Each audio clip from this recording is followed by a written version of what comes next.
Hi, everyone, and welcome to Writing Rhetoric and AI, which is the course that I'm teaching, Steve Krause.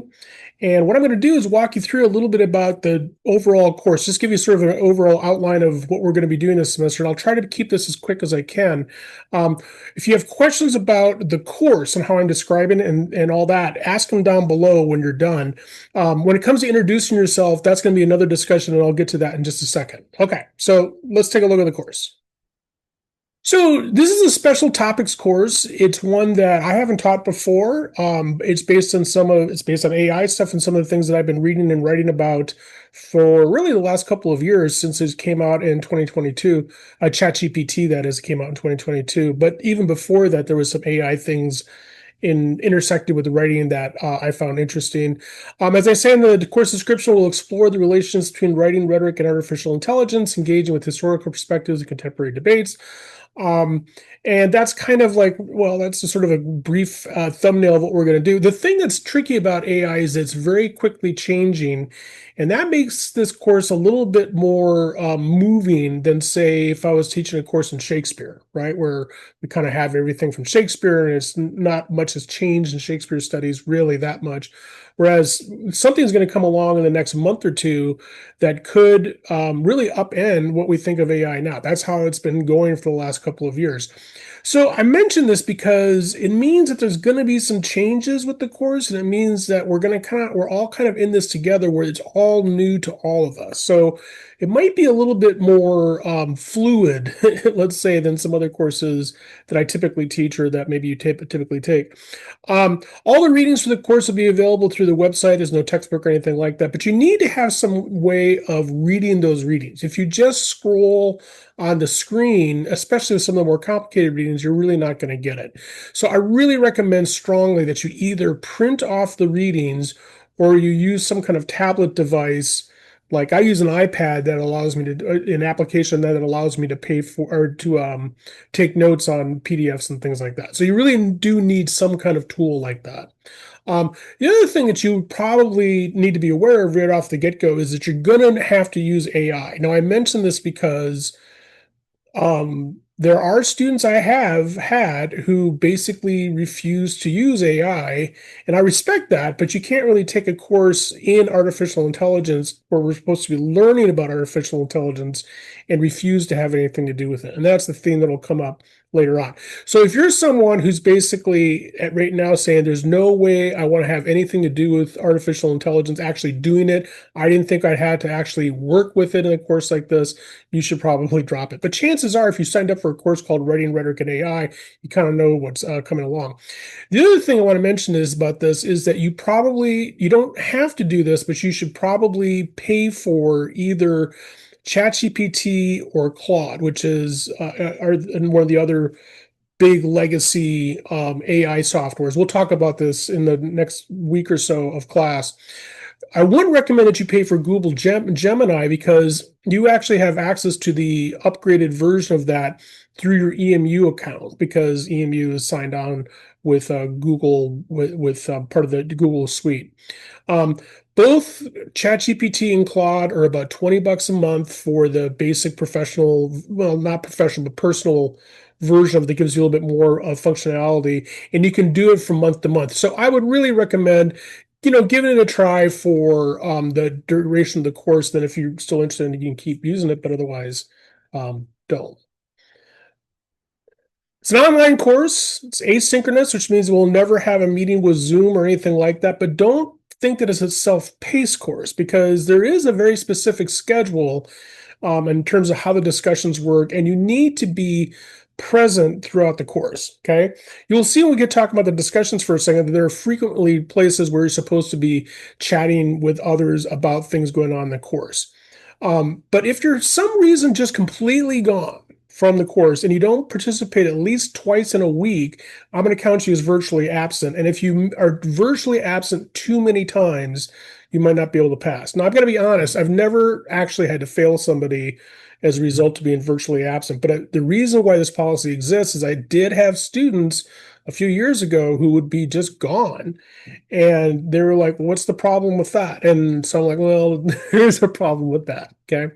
So you gotta touch base with the course pretty frequently. The other thing is too, is that under no circumstances will I accept a lack of internet access or or my computer is broken as an excuse for participation in the class. If your computer breaks, you're going to need to get a new computer, or you're going to need to figure out a way around that, because this is the only way we can interact with each other is through this interface. While I'm at it, I also want to emphasize the importance of email. You've got to check your email every single day.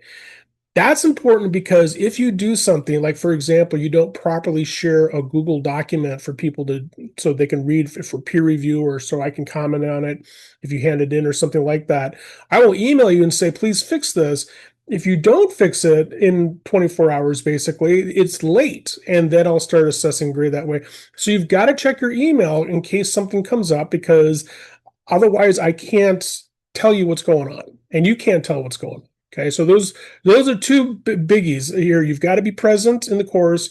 Well, three biggies. You got to be present in the course. You've got to have computer stuff that works, and you've got to check your email. Okay. Stuff you need to do. The class is basically divided up in these parts: participation, discussion, the major writing projects, a final, and for graduate students, a book review, presentation, essay. I'll talk about all these things in a little bit. Discussions are about the readings and assignments in the course. Most are required and graded. Some of them are not. Like this one is not a required graded discussion, because you only need to post something if you actually have a question about what I'm talking about. The next one that's due today, where you introduce yourself, that is a required graded discussion. The key thing about these discussions is you've got to post on time and at the beginning of the discussions, which are typically on Mondays or Wednesdays. The reason why it's important to post at the beginning and rather than at the end is that if everybody waited until the deadline, we wouldn't have a chance to discuss anything. And that would be kind of like sitting around in a classroom for 60 minutes in a 75-minute class, and then waiting for the last 15 minutes to talk about anything. That doesn't make any sense. So you got to post at the beginning of the discussions, and that means you have to post sometime on Monday or Wednesday, pretty much for every discussion as we go along. You won't see other people's posts until you write one of your own, but then you will see these posts, and then what you want to do is read over other people's posts and comment on them and interact with other people. So think of it in terms of a discussion format, like maybe the sort of thing you might have on a social media platform, and a platform like Reddit or something like that, where people are interacting with each other in the discussion.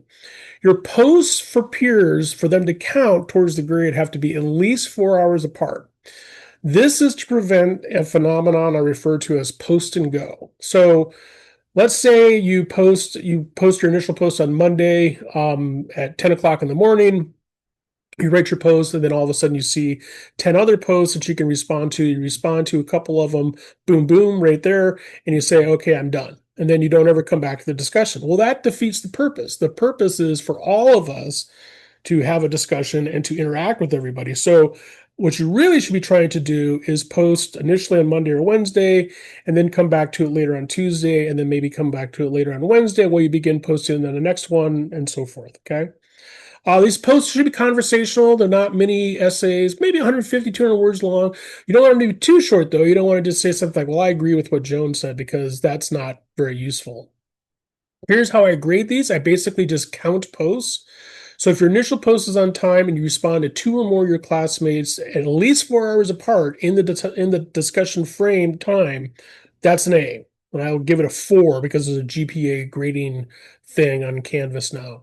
If your initial post is late, but you respond to 2 more people, or you only respond to one person, even you post it on time, that's a B. If your initial post is late and you only respond to one classmate, or your initial post is on time, you shouldn't respond to anybody, that's a C. If you're late, but then you post and don't respond to anybody, that's a D. And if you don't post at all, that's an F, okay? It seems complicated, but it really isn't. And I'll give you some feedback on this early on in the semester.